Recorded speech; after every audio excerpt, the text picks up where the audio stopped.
small groups, socially distant, abbreviated tours of Glenview, but just so that people have an opportunity to see the house, which has been, had been offline for so long, and also see it decorated for the holidays this year, because that's really, it's a favorite. And so we will be doing that, all things being equal, through the month of December.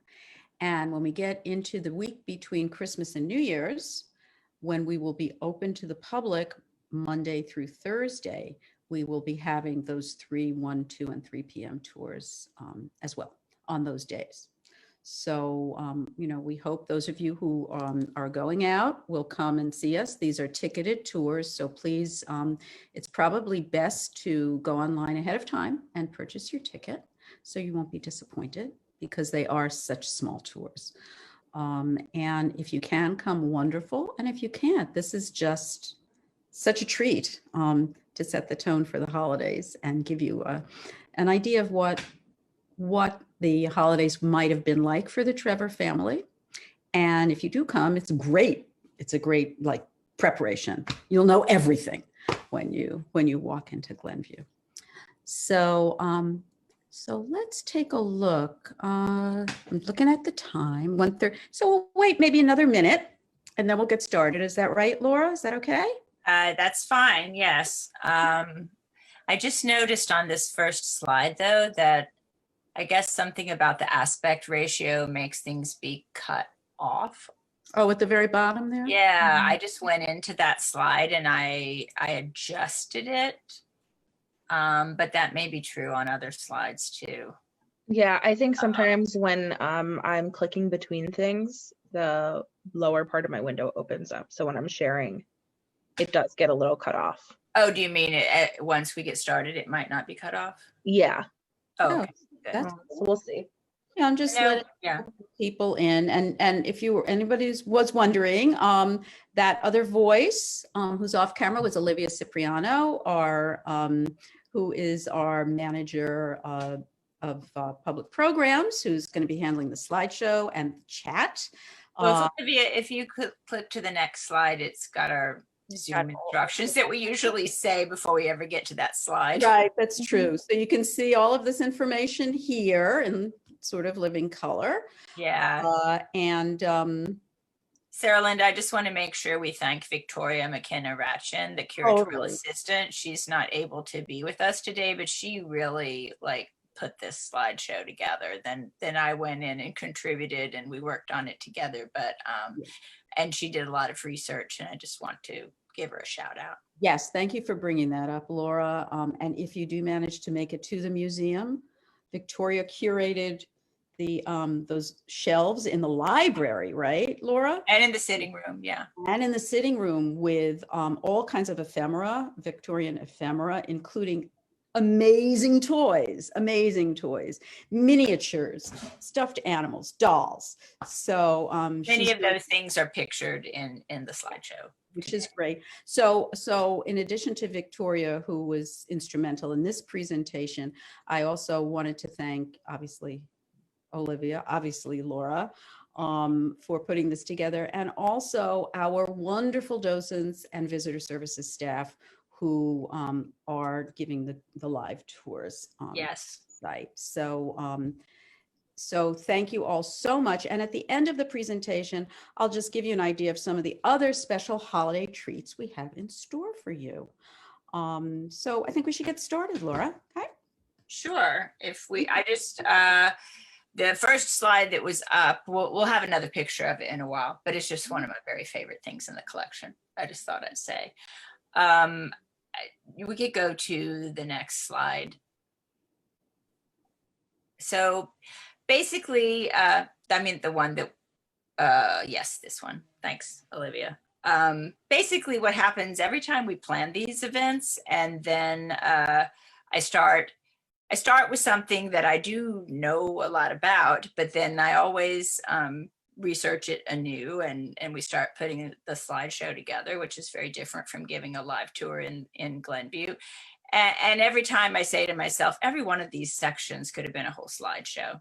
So I just give that small disclaimer to the fact that this is an overview of Victorian Christmas, or as we're making sure we also call it Gilded Age Christmas, since Queen Victoria was over in England.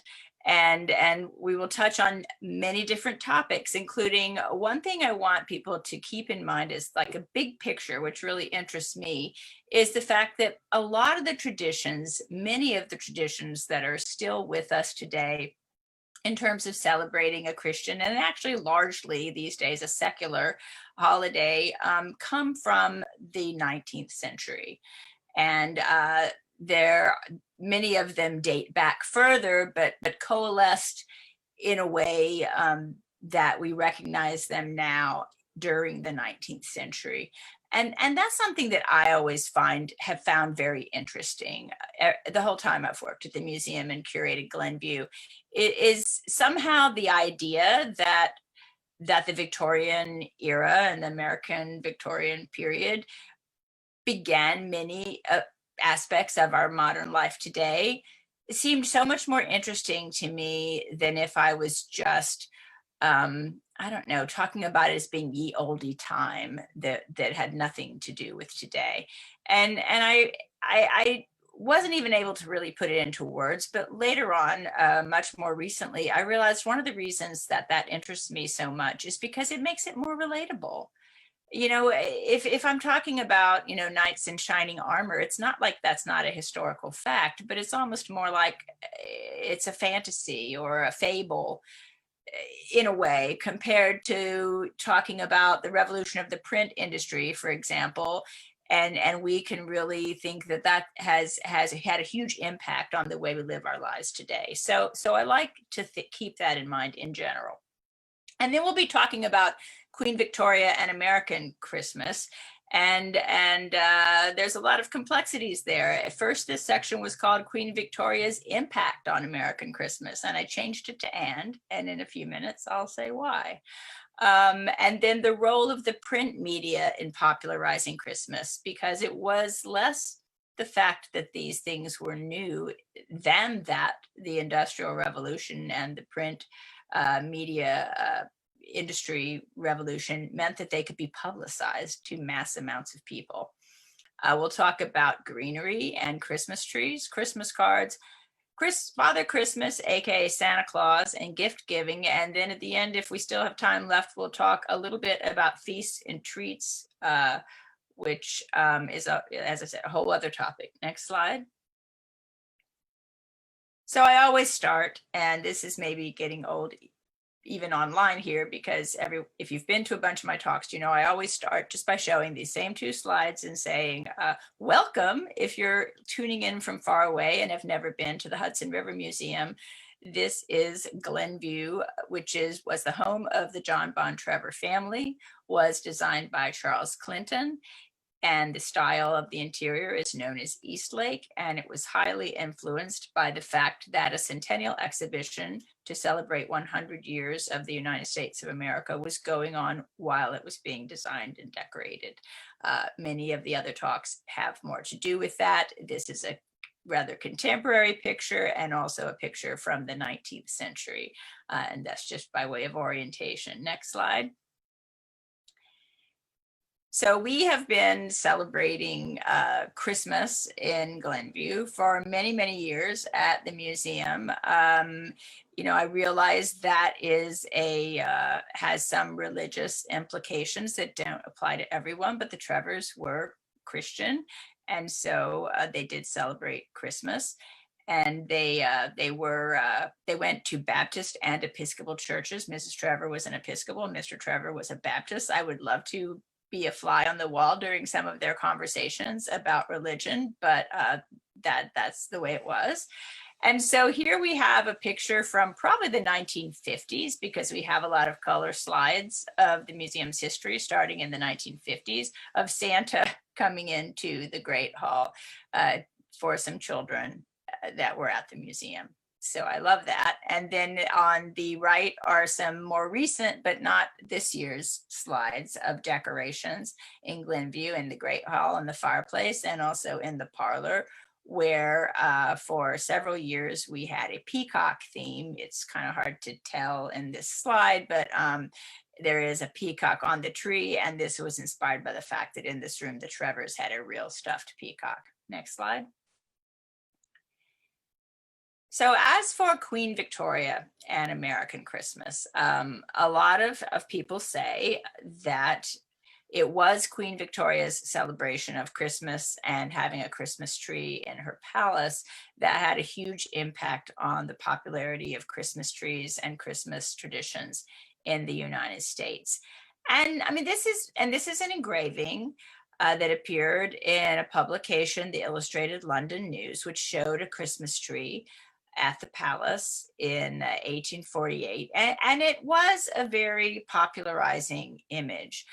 But as I said before, and I'll lean in a little more now, it was more that there were printed publications with illustrations by the 1840s that could print these things that everybody could see that helped to popularize this type of thing. It wasn't that there were no Christmas trees before. It's a German tradition that goes back quite far. First, they were outside, then they were brought inside.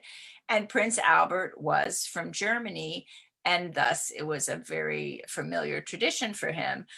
But it was also true that according to one record, on Christmas Eve in 1832, which was over 10 years before this, the young Victoria wrote in her diary about having a tree with lights, which would be candles, ornaments, and presents.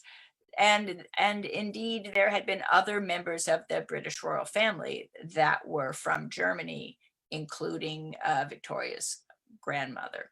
So it's not that there were no trees before, but this combination of things, when Albert brought a tree into the palace and there were these illustrations that were published, made it become, more of a thing that everyone was very aware of. Next slide. So here's some more images that people could have seen at the time. This is a sleigh ride that Prince Albert is driving the Queen and the Princess Royal on a sleigh ride at Brighton. That is in the Royal Collection Trust. And we got this image off the wonderful internet. And then this is another image. Now, I should have put them side by side, but this is a version of the print on the previous slide. But this one was published in the United States in Godey's Lady's Book in 1850. So this was, popularizing Christmas trees in the United States. It was not the first time Christmas trees were ever seen in the United States, but popularizing them. But I want you to notice that to publish this in the United States, the editor of Godey's Lady's Book wanted it to seem more democratic. And she had the artist take out Victoria's crown and for whatever reason, take the mustache off Albert. And so that it seemed more like a general family Christmas, which again makes you wonder, well, how much of the fact that it was Victoria really had to do with it if the editors of Godey's Lady's Book are sort of generalizing this image rather than emphasizing that it's the royal family. Next slide, please. So another thing that we do today, which dates back to the 19th century, and some of the songs are much older, but the idea of going caroling, et cetera, was really popular in the Victorian era. And a lot of the Christmas carols that we still want to hear all the time today, like "O Come All Ye Faithful," "Deck the Halls," "We Three Kings," "Away in a Manger," they all are Victorian Christmas carols. And people would often have a piano or an organ in the house so that they could celebrate by singing the carols, or they might have a music box that had a cylinder that had some Christmas carols on it. The one that we have at the museum actually does not have any Christmas carols on any of the cylinders, but there may have been some that did. Next slide, please. Now, I mentioned relatability for today. And so one of the things that people complain about a lot today often is the secularization of Christmas, you know, put Christ back in Christmas or those kinds of things. I'm sure you've heard some of those arguments back and forth. People were arguing about this in the 19th century as well. And one of our most famous Christmas carols, Jingle Bells, was written in the 19th century in 1857. Here are two historical markers that are about it in Massachusetts and in Savannah, because James L. Pierpont, who wrote it, was connected to both places. He was the uncle of J. Pierpont Morgan, the financier. And so he wrote Jingle Bells, and it was not necessarily considered to be a Christmas carol per se. It was just about winter and holidays and was released closer to Thanksgiving at the time. But it is, again, a Gilded Age, or even before the Gilded Age, really, 1857, right before the Civil War was when it was first published. Next slide, please. And then another tradition from the British that has to do with Christmas that is still around today. I mean, you can still get these. I wasn't aware of them growing up in Memphis, Tennessee, but crackers are still around. And they are these little packages that an Englishman, Tom Smith, got the idea of wrapping up presents in these packages that looked like French bonbons he had seen, which were wrapped up in paper that was twisted at the edges like this, and putting little gifts inside them. And it didn't really catch on until he figured out that he could almost make a pop, like he heard the logs popping in the fire, by putting a silver fulminate, I mean, almost like striking a match. Like when you pulled them, it made this sound, and then they were called crackers, and they were filled with gifts, little trinkets. And you see these children here who from the V&A in England. This is this illustration, and also notice like the decoration around the mirror. Next slide, please. And these are, on the next slide, just some of the things, which are fairly substantial things that could be inside these crackers, sometimes even folded up paper hats and these kinds of things. And it became a whole business in the late 19th century. And, you know, Tom Smith's company employed 2,000 people at one point in the 1890s. This was over in England. A lot of the factory workers were women. Next slide, please.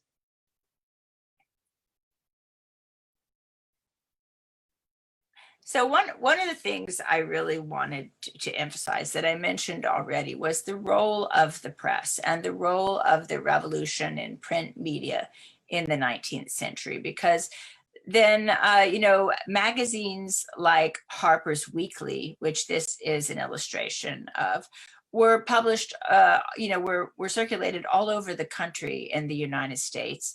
And so everybody became aware of these traditions, and of, you know, you see a Christmas tree in the background of this print. And this is fairly early. This is an engraving from Harper's Weekly after Winslow Homer in 1859, right before the Civil War.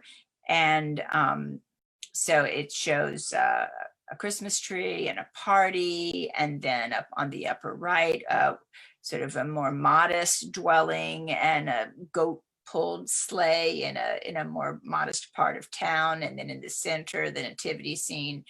And that's a detail of a, you know, that would be like a double full page, a double spread in the magazine, like the centerfold, and then people could take it out and frame it. Next slide, please. And then even before that, and in England, artists like Charles Dickens with A Christmas Carol and some other stories he wrote really popularized the idea of Christmas. Although, you know, some of the research I did emphasized that it wasn't so much that they thought of it and it popularized it. You have to remember they're observing the everyday life around them. So that if Charles Dickens was writing stories about charity at Christmas and, you know, good feelings towards your fellow man at Christmas, or, you know, Thomas Nast was illustrating a party and a Christmas tree at Christmas. They were observing what was happening in the world around them. So they didn't necessarily create something that popularized it. It was more like they observed what was already happening. And then it was, you know, kind of a cycle. Next slide, please. So getting back to Homer, because who doesn't love to see illustrations by Winslow Homer? At least I do. It's one of my favorite things in our collection. So you remember I showed you the sleigh ride with Prince Albert and Queen Victoria. Well, this is a print on the right called Christmas Bells that was illustrated by Winslow Homer for Harper's Weekly in 1869. And then on the left, there is a Civil War print by Winslow Homer called Christmas Boxes in Camp that shows soldiers receiving gifts from home. And that could be, and something that I actually didn't really know a lot about before I started researching for this talk. That's a whole other subject in and of itself, is Christmas during wartime and the use of Christmas propaganda, if you would call it that, to promote peace and understanding. And there, you know, there's a famous story from World War I about soldiers stopping battle and meeting to tell each other Merry Christmas. And then apparently Lincoln, particularly with Thomas Nast, who we'll see some illustrations by in a minute, was very, very much intentionally publicizing Christmas and ideals of Christmas and Santa Claus, and particularly also associating these feelings and these ideals with the Union and with Union soldiers in an effort to hold out a kind of olive branch to the Confederacy. To, like, you know, quit fighting with us, you know, come back and join with us to celebrate Christmas.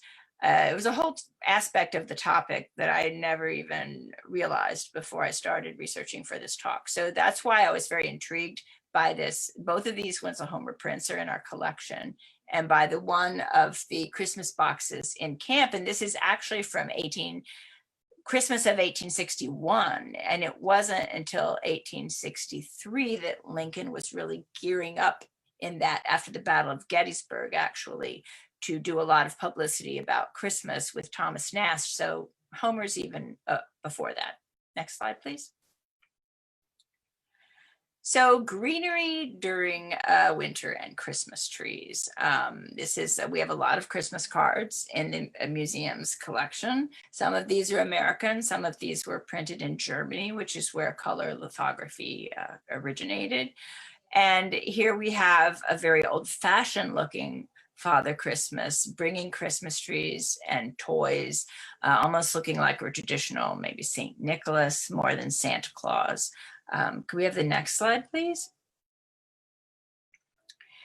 So greenery, the fact that evergreens are green all year long has a lot of symbolism that dates back to ancient times. Holly and pine and other sorts of greenery were used by the ancient Romans, you know, even for pagan, you know, decorations and symbolism, not just Christians, but also Christians.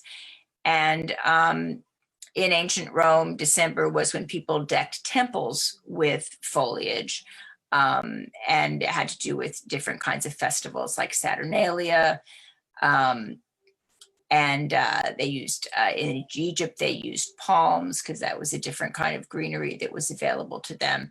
So this kind of decorating was around for a very long time. And as I mentioned before, the Christmas tree originated in Germany. And here's another picture of one of Victoria's trees. This one was a painting she commissioned by James Roberts of the tree at Windsor Castle in 1850. And you see here one thing I didn't mention before, it's still a tabletop tree. We think of Victorian Christmas trees as being tabletop trees. And in the mid-century, this is often true. Although this is pretty big for a tabletop tree. It looks like those ceilings might be 15 feet tall, and there are presents underneath it and candles on the tree. Usually the candles were lit for very, very brief amounts of time, not like we keep our lights on all the time today. One thing about decorating the house that was mentioned in an American magazine in 1881 was to bring about a general feeling of enjoyment. Much depends upon the surroundings. It's worthwhile to bestow some little trouble on the decoration of the rooms. So we will get into that in a minute. Next slide, please. One thing I kind of really got into getting ready for this talk is, and if anybody's local or has any connections to Yonkers, I'll tell you that on the Yonkers Public Library website, they have just launched a lot of digital resources. Some of them you have to go to the library to look into, but two of the oldest papers in Yonkers, the Yonkers Gazette and the Yonkers Examiner, you can research them on the internet. So I was on there looking up, Christmas trees and Christmas things. And so I found in 1870 in the Yonkers Gazette, they had a little story about the origins of Christmas trees for the readers. And they mentioned a lot of the things I said already, and that it had to do with that it was from Germany, and it had to do with splendid and fanciful pageants of the Middle Ages. And then they knew that it wasn't just to do with Victoria, because they say the first forming of the Christmas tree in England is believed to have been done by a German in the household of Queen Caroline, the wife of George IV, in 1795. But then it does say that Prince Albert popularized it. Next slide, please. So here is another tabletop tree. This is an American painter, John Eniger, a wood engraving after him. And if you can see one of the decorations on the tree, you see some glass decorations, some candles. There's a doll and a drum and two animal pull toys. One looks like a lamb. You'll see one in our collection in a few minutes. And so one of the things you can see here is that often presents, often the actual presents were on the tree and not under the tree. And the presents were much more modest than what we might think of today. And here you see on Wikipedia Commons, someone was brave enough to actually light some candles on a tree for a few seconds to get this photograph. My aunt actually used to do this when I was in college. For about 2 seconds. They would light some candles on her Christmas tree. Next slide, please. And this is, as I mentioned, we always decorate at Glenview. This is the Ebony Library at Glenview. And this, which is from a previous year, you can see a few things, including some poinsettias in the fireplace, stockings hanging from the mantelpiece, a tabletop tree, a wreath, some garlands. And I wanted to point out that a lot of times when we would put poinsettias in the mansion, and people would be like, oh, well, aren't they modern? Like, did the Victorians have poinsettias? Actually, there was poinsettias are named after Joel Roberts Poinsett, who lived from 1779 to 1851. And he was a botanist and a doctor, and he was the first US ambassador to Mexico. And he imported the first poinsettias from southern Mexico in 1828. So gradually, by the Victorian period in the United States, and this would be uniquely American at first, I would think, and not something, coming over from Britain. People did know about poinsettias. They were often used, though, as loose cut flowers at the time. And so even though we do have a few potted ones around, silk ones, because we're a museum, you'll see on the little tabletop tree there were more, and I would use them more around in general and the decorations in other ways than just like a potted plant. Next slide, please. So getting into a little bit more about the kinds of decorations that were on Christmas trees. Here's another engraving after Winslow Homer in 1858. And the reason I always say like after Winslow Homer is he would turn a drawing in to Harper's Weekly, and then they had craftspeople who would carve it into the wood engraving. So there's more than one person who's responsible for the final image. And then this is a wonderful painting that I wish was in our collection, but it's at Penn State University, of trimming the Christmas tree in 1865 by Louis Lang. And I don't know exactly why Louis Lang painted this, but I'm thinking now that we were just talking about the Civil War, if he might have been something about, feelings of gratitude and about the war being over. And then here you have this wonderful domestic scene of trimming the tree. A lot of the decorations at first were homemade, very, very homemade. And then, but there started to be glass ornaments imported from Germany, and I have some pictures on the next slide. So we have some ornaments in the museum's collection. I don't know exactly the age of them. I have a feeling they might be, some of them 19th century, late 19th century, others early 20th century. And so I have some of the first ones that were produced in Germany were heavy, heavy glass, not how you think today. If you accidentally break a glass ornament, it just kind of falls apart into tiny, tiny shards because it's so paper thin. So on the left, this is more what you would call, they called them Kugels, and they're also from Germany, and they were the earlier ornaments. They're quite heavy. Sometimes, usually they're smooth on the outside. This one has a little bit of a faceted look to it. And so they would blow this glass, and I showed it on purpose so you can see how thick the glass is. It's like a sort of almost a normal thickness, like a glass that you might drink from. And then they would put like a silver nitrate, I think it is, silver nitrate solution inside them to make them look more sparkly. And then the tradition of making the really thin ones was started in Lauscha, Germany, and it was very old. Even Hans Greiner in the 16th century was making glass ornaments.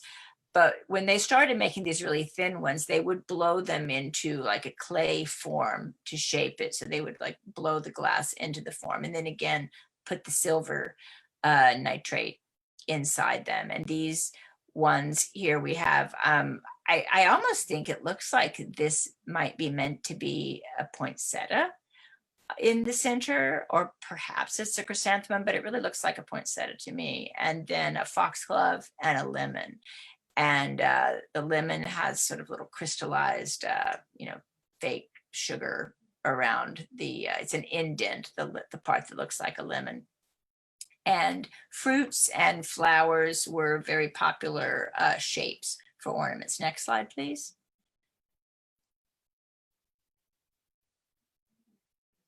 And then in the next slide, you'll see some of the other ones that I have found. And in the museum's collection that I think are probably more like early 20th century, like around the turn of the century. There's a Santa, and we had several. This one, it was in the best condition, that are a house shape.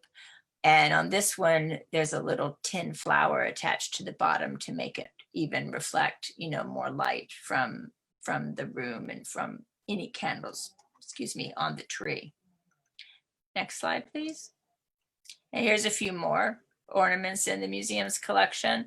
So on the right, there are two different glass ornaments that have then been hand decorated. I don't know if they came this way, or if perhaps there was some home crafts involved in adding embellishments to the ornaments. So there's a swan and a glass ornament that is used as a little flower vase. And the reason I think this might be a home craft is because, they've taken, if you take the hook thing off your ornament, then you see you've got a little open hole, like in the one I showed on one of the past slides. And they've used it as a little vase for a silk flower. And that just seems to me like something somebody might improvise at home, and not that you would be selling it that way. And definitely the one on the left would be something somebody would make at home. Many times you see these, they'd almost call them scraps, these chromolithograph. It could have been cut from a Christmas card, or sometimes they even just published things that were meant to be used in crafts. And so you have this cut out paper angel glued onto a cutout stocking shape and then decorated with tinsel. Next slide, please. So all of those things are I think all of those things I just showed you are part of the displays in our sitting room case that Victoria put together if you came to do on one of the Glenview tours. And also on the left, this is a view inside one of the cases. You see the swan I just showed a second ago, and a Christmas card of Father Christmas. But I want you to know that this beautiful ornament that we had created this year, that is based on this painting of Glenview from the 1990s. It's based on some historical photographs in our collection. We commissioned this beautiful painting of what Glenview might have looked like in the 19th century. And then the Glitter Lab in Poland made a set of hand-painted ornaments for us that are available in our annual fund. So I just thought that was really cool. Next slide, please. So this is some of this year's decoration in our library. This year we have a floor tree, a larger tree in the library, and you see on it some of the ornaments that show that people might have been using kind of handmade ornaments, like an embroidered ball with a tassel or something. These are not antique ornaments, but these are our modern interpretation of the kinds of ornaments somebody might put on a tree. Garlands made of glass beads, definitely those were a very old type of decoration. And then in the you see the stockings on the mantelpiece. Before, it was popular to put stockings, presents under the tree. That, as I said, they were either on the tree, but they were often also in the stockings. Then gifts are still in stockings, but it was more like the main presents were in the stockings. And it was kind of not a joke, but a desire to have like a big stocking. So, instead of, that was how we have these stockings that have evolved today, where at first maybe they were actually hanging up their actual stockings or their socks, but they wanted something really big that would hold more presents. And so it was the dad's job to go out and find the proper stockings to hang up. Next slide, please. So one of the things I thought was interesting when I was doing this research on the Yonkers Public Library's website was how long that public trees or trees outside the home have been popular. And in 1875, well, really 74, it was reporting at the beginning of 1875, it was reporting on Christmas 1874. And the next year, I found references to what all the Sunday schools were doing.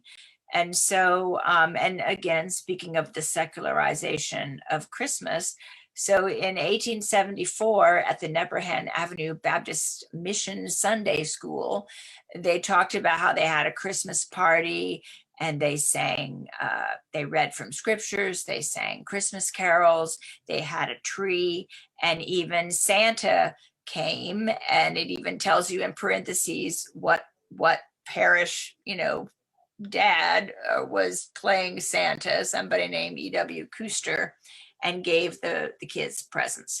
And then the next year, again, they also describe that they had 2 Christmas trees.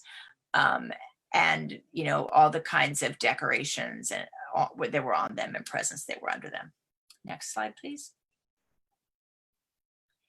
Then, when we decorate Glenview, we aren't trying to look exactly like it might have looked when the Trevors decorated it. We are creating, a modern decorating scheme inspired by the Gilded Age, inspired by Victorian times. And one of our favorite things that means a lot to all of us is our rainbow tree. And this year we put the rainbow tree in the parlor for the first time. You see it here and a detail on the right.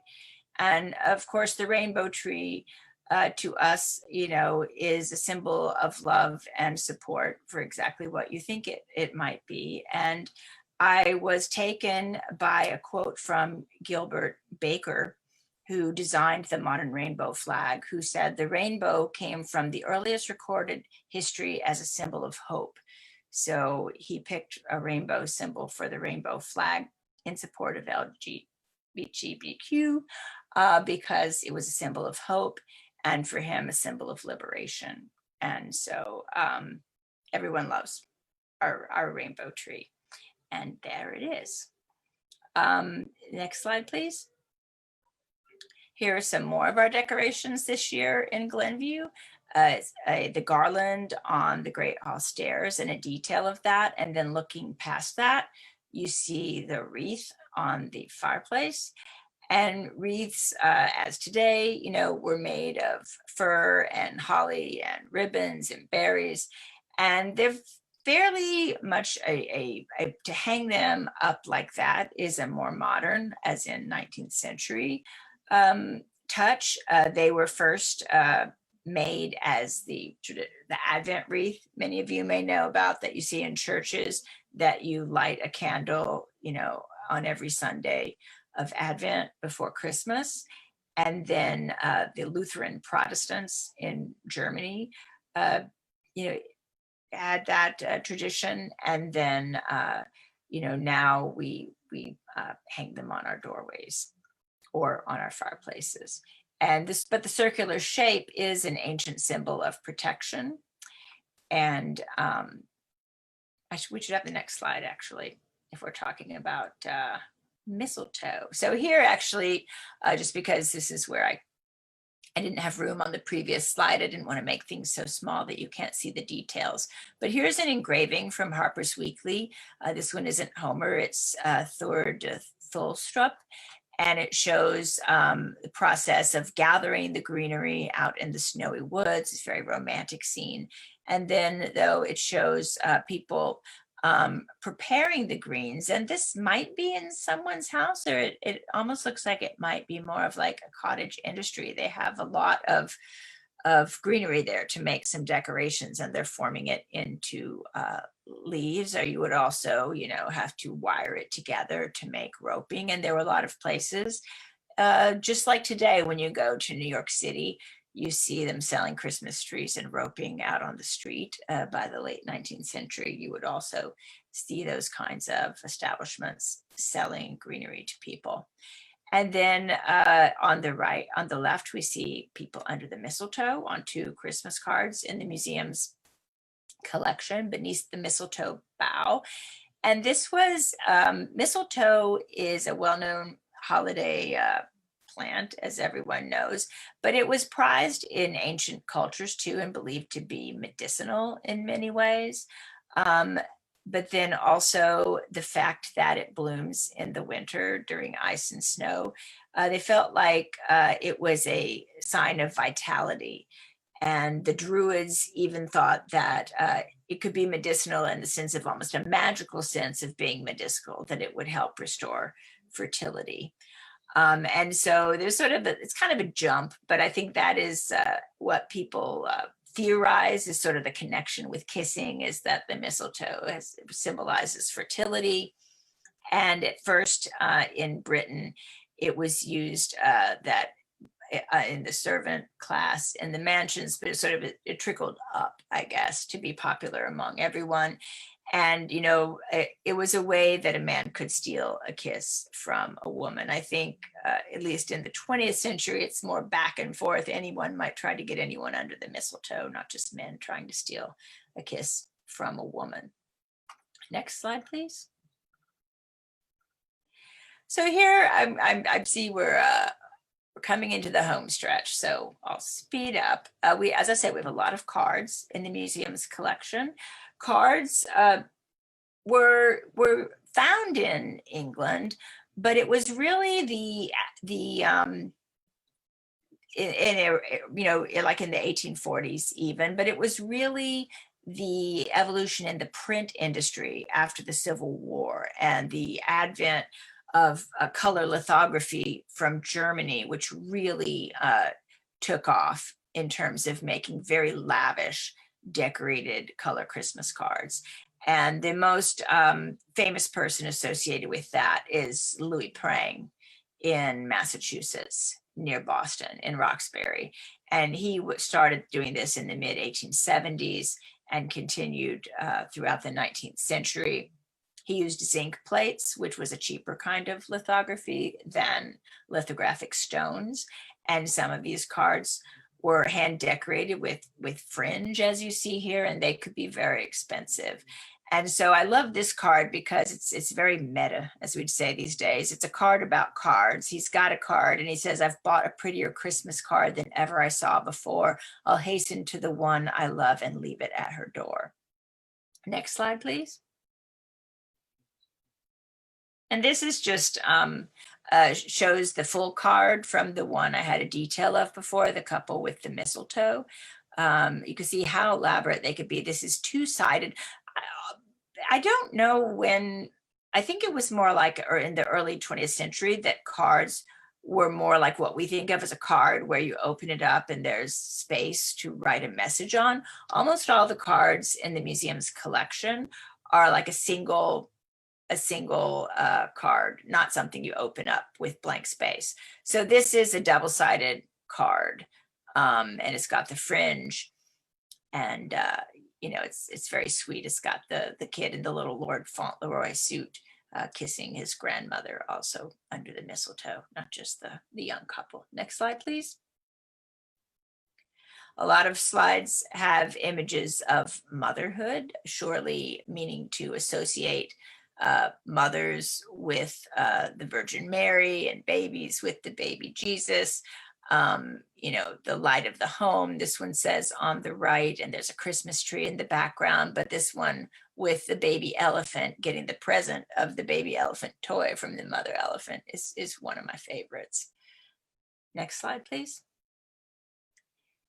Now, Prang also had contests where artists got chosen to produce a prize card. And these are a couple of prize cards in the museum's collection, both a little religious. On the right, particularly, I want to call your attention to this card because it's by the woman artist Dora Wheeler. Her mother was also an artist and involved with Tiffany, Louis Comfort Tiffany's decorating firm. And Dora Wheeler was a painter, and she won second prize for this design in 1882, and it was made into a card. Next slide, please. So Santa Claus, I will finish up with Santa Claus, and then we will whiz through pictures of some wonderful feasts, and that will give us time for questions. So we already talked about Santa Claus a little bit. There you see the lamb toy again in this Christmas card. It was really ubiquitous, and the only reason I can think is possibly because Jesus is the Lamb of God, but you see lamb toys all the time.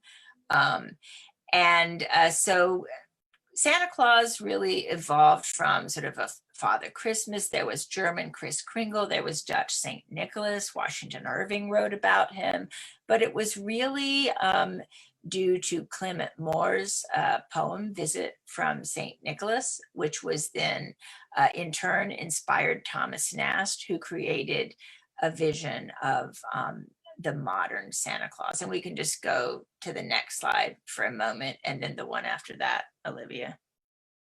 We were on it, never mind. Okay, yes. And in this, I just want to point out that the one on the right is actually not a Christmas card, it's a trade card.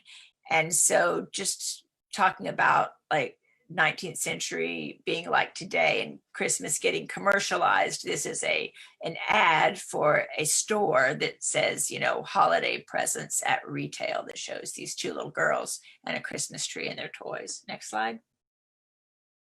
So I mentioned that Thomas Nast knew Abraham Lincoln, and Abraham Lincoln really wanted to do a major PR push for Christmas during the Civil War. And so Thomas Nast was really almost entirely responsible for what we think of as our image of Santa Claus today.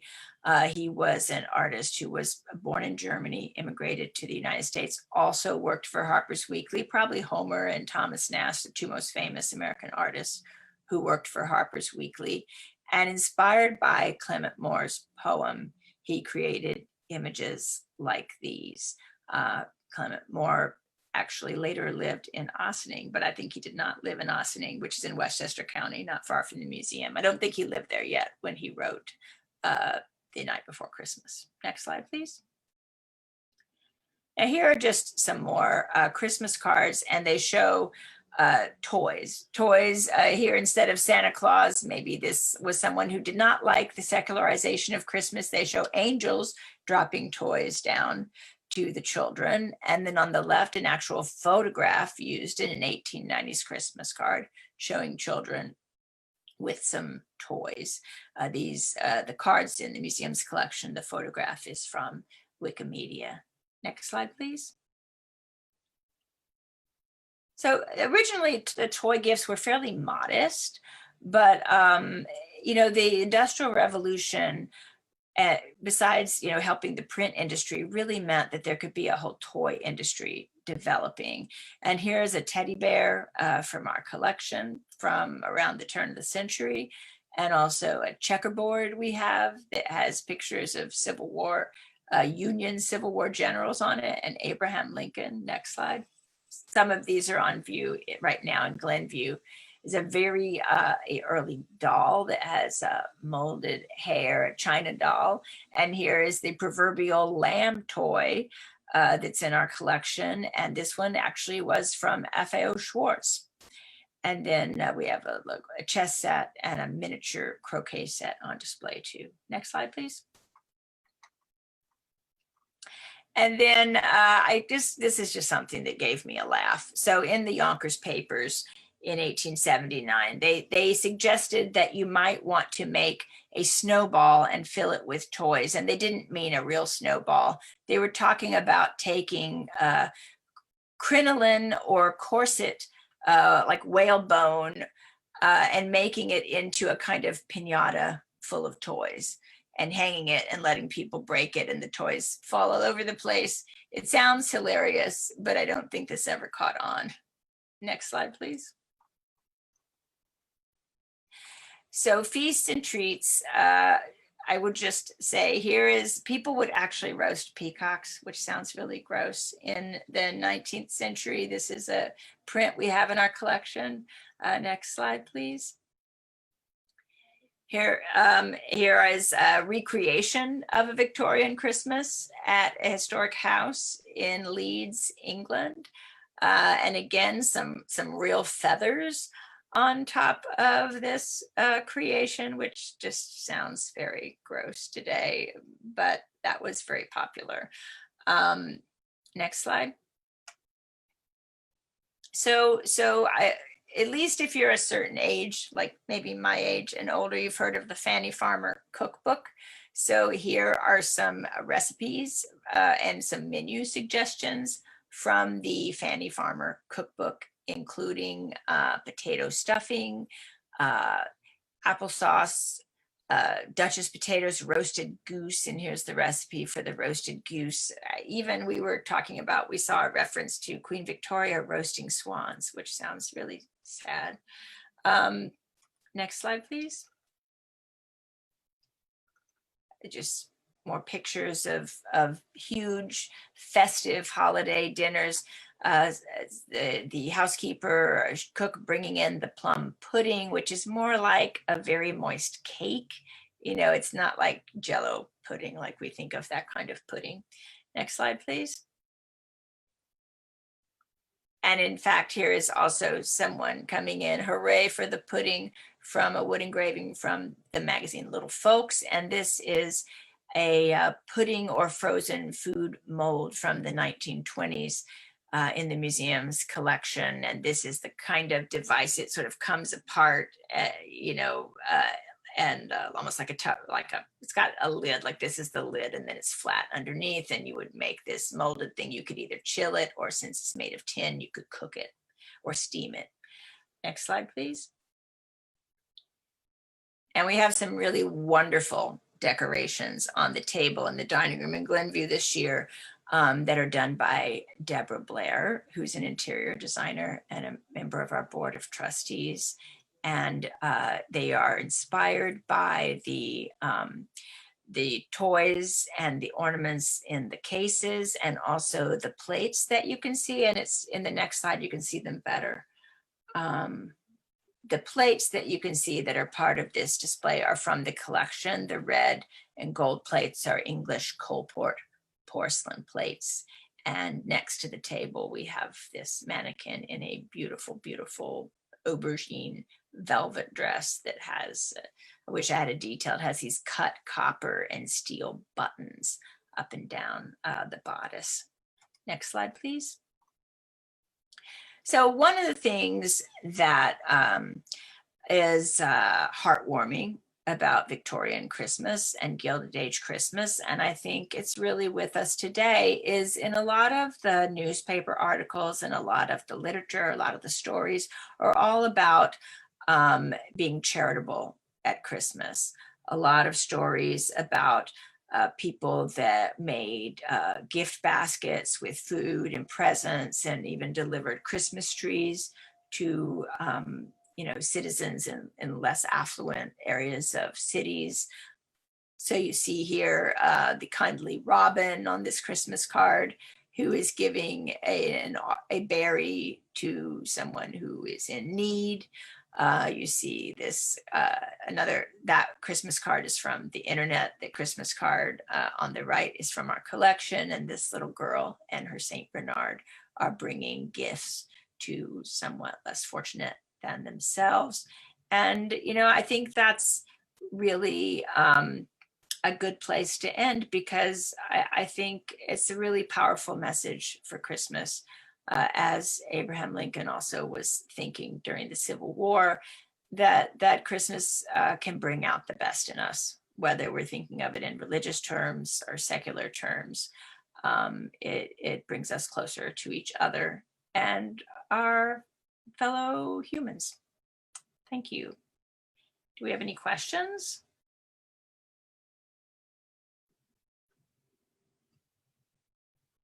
Olivia?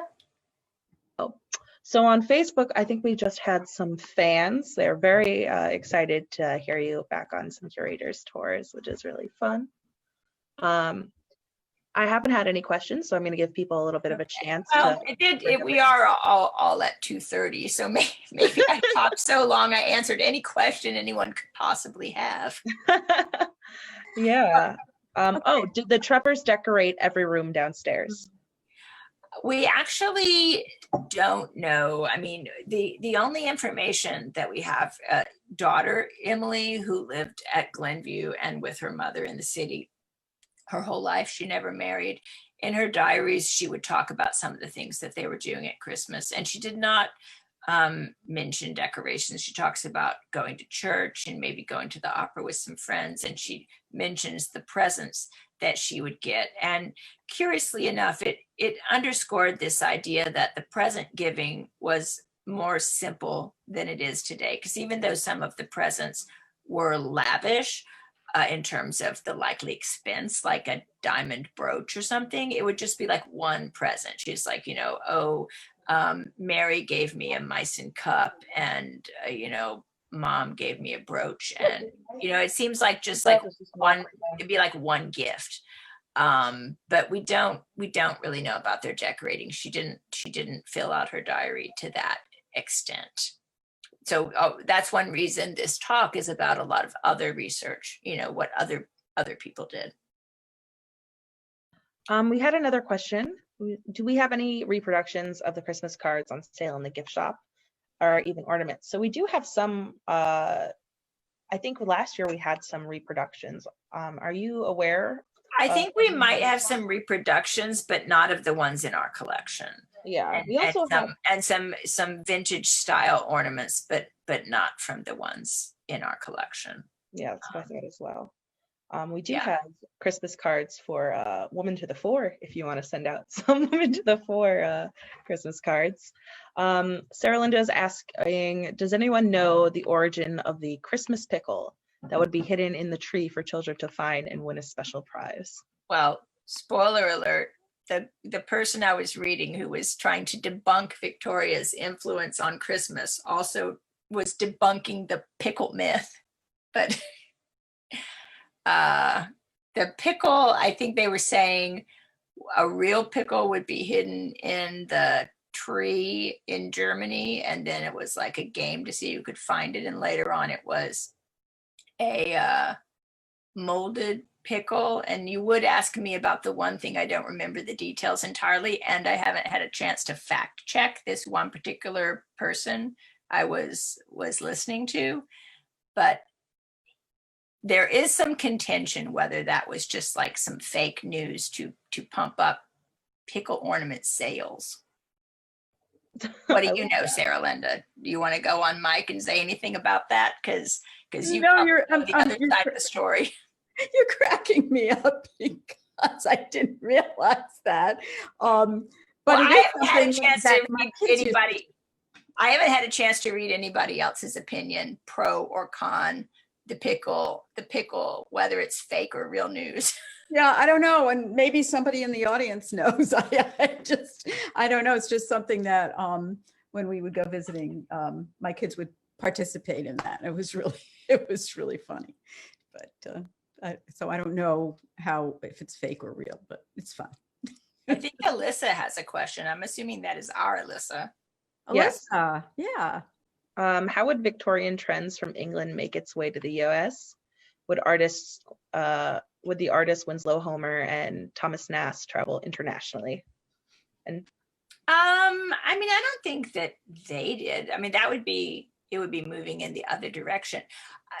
I mean, from what I was researching, a lot of these things came in other ways, and it was more just like everything coming together that Victorian England was popularizing it. Because remember I said that the poinsettia was something that an American was importing from Mexico.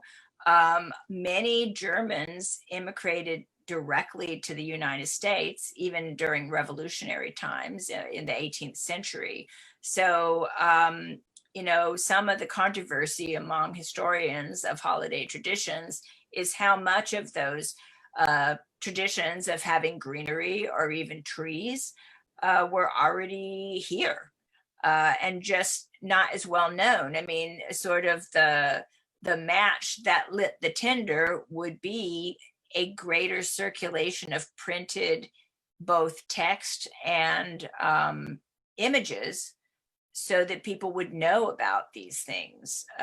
There's even, you could talk about the railroads and how, the railroads shipped all these things around so that these magazines could have national circulations. And yes, images, just even specifically in this talk, there was the image that was published in England of Victoria with her tree, and then the same image was published in an American magazine. So basically, it's like a chicken and an egg thing. It's like, did Winslow Homer, he didn't go to England and learn about trees and put them in his illustrations. His illustrations were of American life at that time. So I think what happens in the Victorian age is a lot of things that are hanging out for a while and coming from a lot of different origins sort of all come together and coalesce. And then there's a whole industry of cards and prints and newspapers and illustrated books and people selling stuff in their stores and shipping them all around the country. All these things come together and have carried over to today. You're welcome, Melissa. I see the chat there. Yeah. Do we want to take a couple more questions, or do we want to leave us some closing thoughts right now? Up to I'll you. just unless we get some more questions, I just wanted to, since Alyssa is here, I was reminded to thank her for Oh, yes. the beautiful photographs that Laura has used in this talk, in particular, the sort of Queen's Gambit one of the chess set, the miniature chess set. Yeah. You can see. Well, and Alyssa also led the crew that was putting up the decorations this year. So yes, thank you, Alyssa. Yay, Alyssa, thank you. I think I see one or two more questions. Yes, we did have a question about the rainbow tree. They asked if the Hudson River Museum invented that, and I know that you have some insight on that. Yes, the rainbow tree. Well, I mean, we used to only have one tree because we were kind of trying. We were working with Bob Pesch, who is a designer of decorations and also a ceramic artist. And he really, like all those beautiful silk ribbons and some of the other glass ornaments that you see in our garlands and on our trees today were first gathered and put together by Bob Pesch, Robert Pesch, and his crew. And one year we decided just to make it a little different, that even though Victorians would probably not have trees all around, that we were going to put a tree in almost every room. And so in the Great Hall, we had this tree, and it was a rainbow theme. And that was definitely the inspiration of Bob Pesch. And you know, it just a joyful shout out for himself and his, you know, lifestyle and his love for his husband. And we all thought it was a beautiful thing. Okay, so we have one question on Facebook that I would like to answer. When did the gift exchange usually traditionally occur? Was it after dinner, or was it like we have it now, when there are presents put under the tree and opened in the morning? I don't know, because, you know, I mean, I am a little older and from the South. And when I was a kid, and I think this was kind of an old tradition in some families, we would all open one present on Christmas Eve. We could choose one present to open. And I've talked to some other people up here in New York who had and I don't know if this is Catholic, and if anybody's Catholic, you can chime in and say, so they would open all their presents on Christmas Eve. So I think there's different traditions, but one thing I did notice when I was researching in the Yonkers papers is that a lot of the press was really right up to the minute, like Christmas Eve, you know, not like so. And sometimes some of the traditions said that even the tree might be put up on Christmas Eve, or even like as a surprise after the children went to bed, like not just the presents going under the tree, but the whole tree. I'm sure parents are panicking now at the thought of more to do on Christmas Eve if you had to put up the whole tree. But so I have a feeling it was probably on Christmas Eve or Christmas Day, and I'm not sure, but I think that the celebration would continue often, as people say, the 12 days of Christmas. And the Magi, see, you could do a whole other talk. Apparently the Magi were huge in the 19th century, all year round, not even just only at Christmas time, but that's a topic for a whole other day. Okay, so I know we have some more questions coming in, but in the interest of time, I think we do have to wrap it up. So is there any last thoughts you would like to leave us on, Laura? I think I've probably said about as much as I can think of to say. I mean, if you can't tell, we're very enthusiastic about this topic, especially as I said at the beginning. I find it so sort of relevant, you know, and impactful to kind of understand where traditions that are so meaningful to me and so much a part of my life, where they come from, how they started, how we got to here, particularly how they can inspire us to feel happy and joyful and thankful and wanting to get out and do something for each other. It just seems a nice message, especially now when we've had such an unusual, scary, and uncertain year. So I want to wish everybody a happy holidays, no matter how you celebrate it. And if you keep tuning in here, if you're far away, if you're nearby and you're willing, we're open and you can come see Glenview in person. And Laura, thank you so very much for this. It's always such a joy to go through Glenview with you and go through the Gilded Age with you. And I want to thank our wonderful audience for being so attentive and involved and for your great questions. And Olivia, and once again, Victoria, Alyssa, and the whole wonderful staff that we work with, that we take a little extra time this time of year to show, for whom we show our appreciation.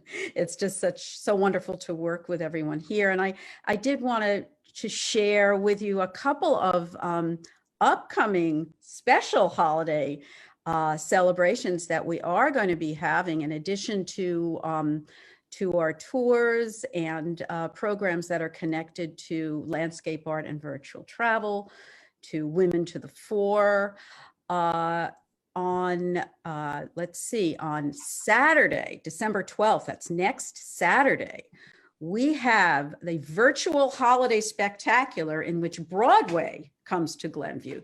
You've seen Gilded Age Glenview. Now you will see Gilded Age Glenview as a setting for a Broadway presentation by performers from what would otherwise be the holiday spectacular that unfortunately this year is not going to be on the boards, but you can see excerpts from that here in our Glenview, and also the voice of Jacqueline Arnold, better known as Jackie B, who most recently starred on Broadway as La Chocolate in Moulin Rouge, the musical.